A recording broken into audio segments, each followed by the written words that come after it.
अस्सलाम वालेकुम, welcome to AUKFX, back to baby trading lesson 3।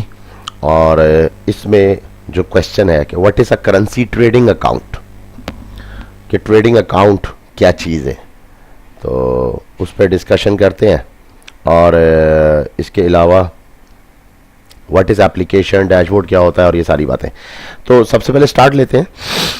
Currency trading account, जब हम फॉरेक्स के अंदर काम करने लगते हैं तो एक करेंसी का ट्रेडिंग अकाउंट बनता है, ठीक है।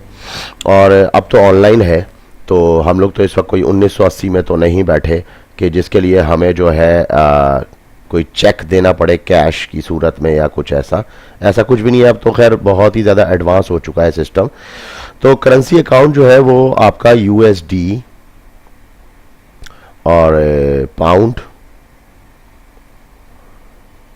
इवन लीरा में भी अकाउंट खोला जा सकता है।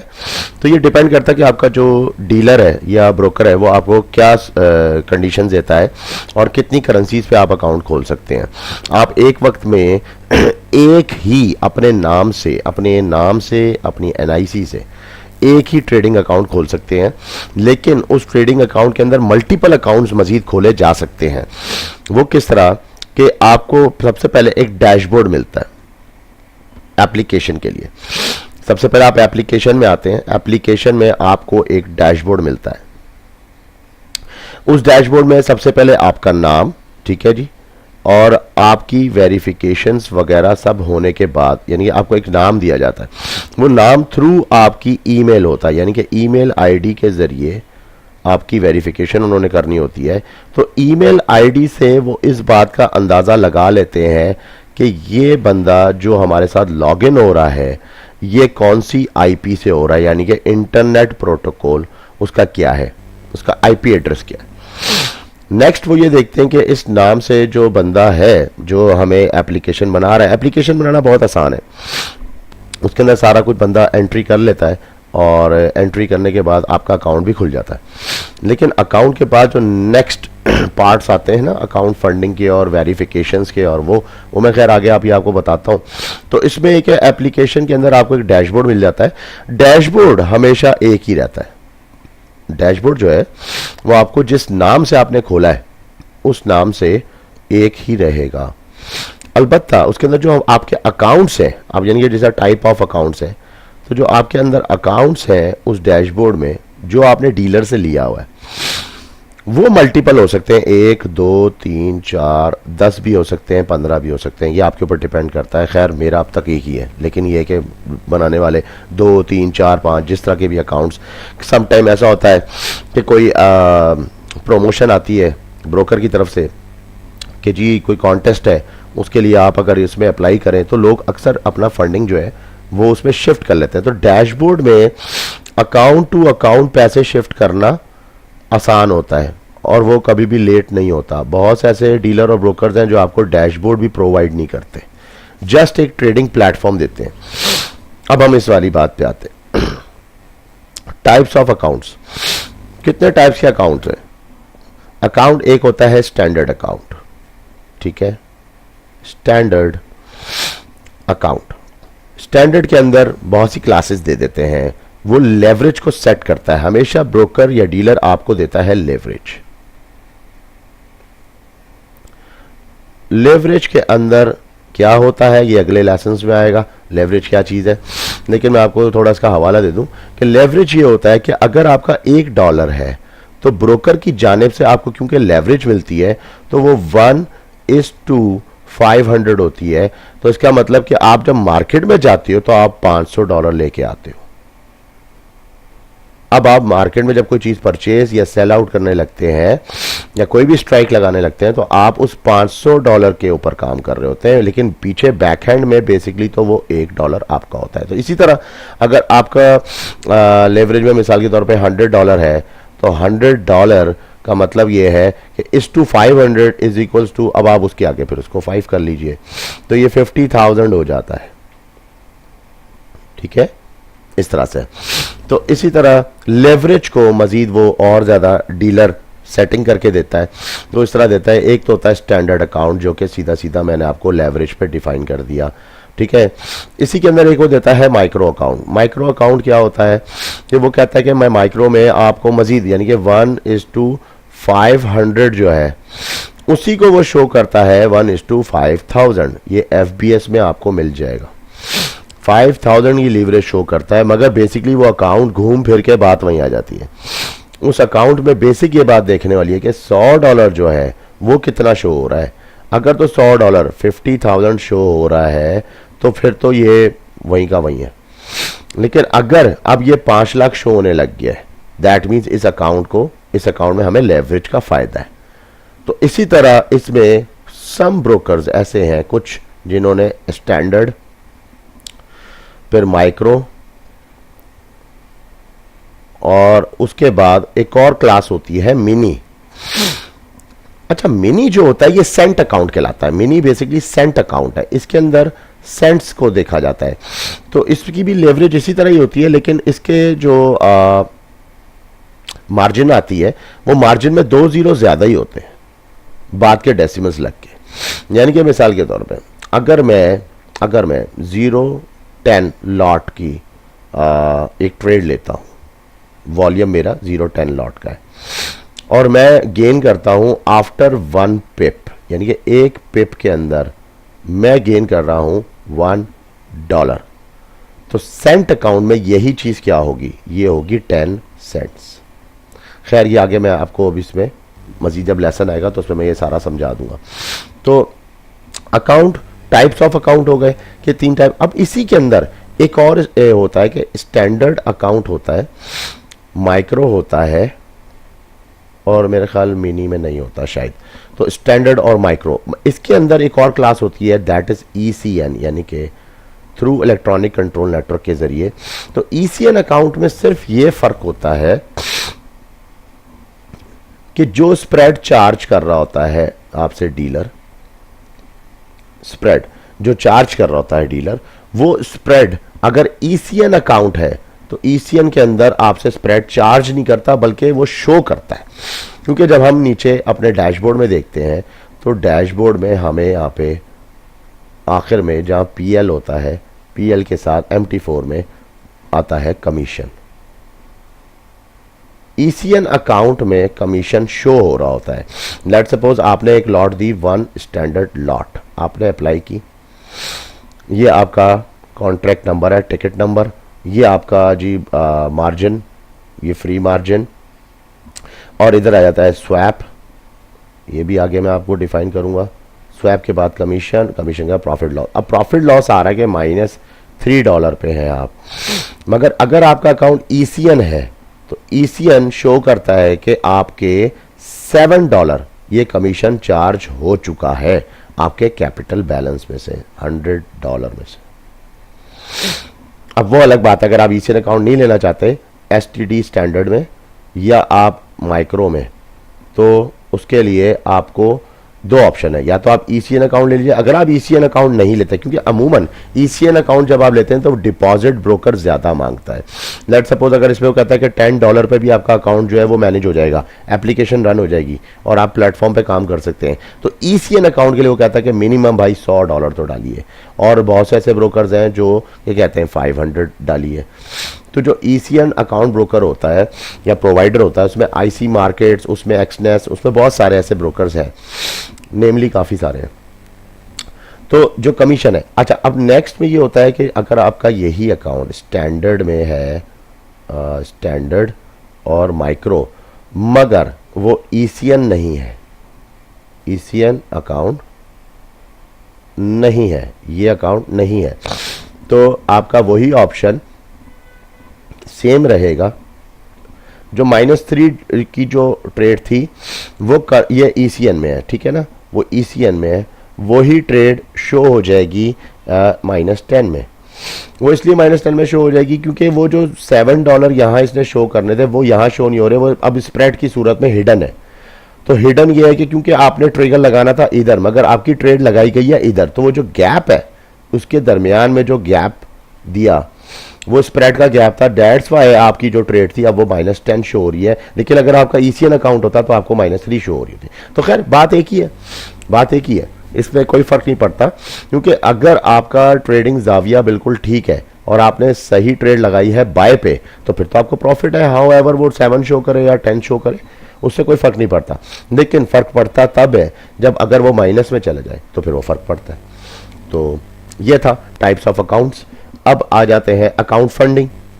अच्छा, जब आपको डैशबोर्ड प्रोवाइड किया जाता है तो डैशबोर्ड के साथ साथ अकाउंट फंडिंग के तरीके भी बताए जाते हैं, जिसमें आपके पास जो ऑनलाइन तरीका है उसमें आपके पास नेटलर है, और नेटलर के बाद है नेटलर फॉर पाकिस्तान, मैंने अभी तक यूज़ नहीं किया वेरी फ्रेंकली। पेपॉल अलाउ ही नहीं है, कुछ जुगाड़े करनी पड़ती हैं उसके बाद चलता है। स्क्रिल बेहतरीन है, पाकिस्तान में बेहतरीन चलता है। स्क्रिल में कुछ कंडीशंस बीच में आई थी, लेकिन ये कि स्क्रिल का सिक्योरिटी पॉइंट ऑफ व्यू बहुत ज़्यादा टफ है।